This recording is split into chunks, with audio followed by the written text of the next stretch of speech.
السلام علیکم پیارے حضور. وعلیکم السلام.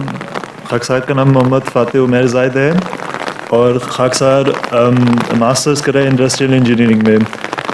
حضور میرا سوال تھا کہ آج کل انسان اپنے بہت سارے فیصلے آرٹیفیشل انٹیلیجنس پر انحصار کرتے ہوئے کرتا ہے.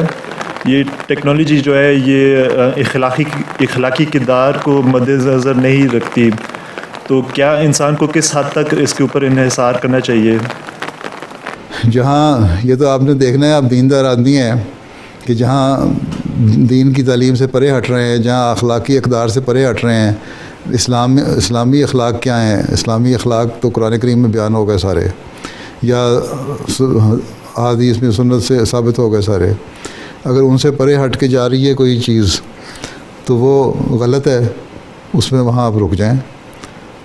قرآن کریم میں بھی لکھا ہے انسان سائنس میں ریسرچ کرتا ہے، ترقی کرتا ہے.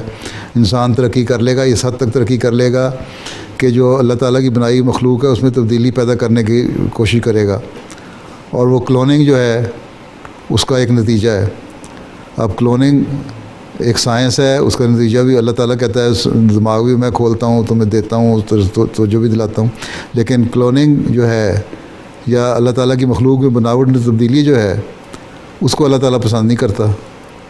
اور اس میں بتایا کہ تم کر لو گے یہ کام، لیکن اس کا نتیجہ یہ نکلے گا کہ تم جہنم میں جاؤ گے. تو یہ چیز دیکھنے والی ہے کہ کہاں تک ہم نے عمل کرنا ہے، کن کن چیزوں پہ.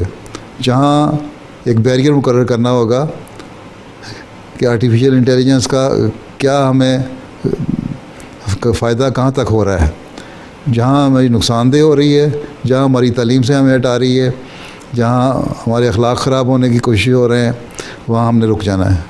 تو یہ بیریئر تو آپ کو خود بنانا پڑے گا. ٹھیک ہے؟ انشاءاللہ.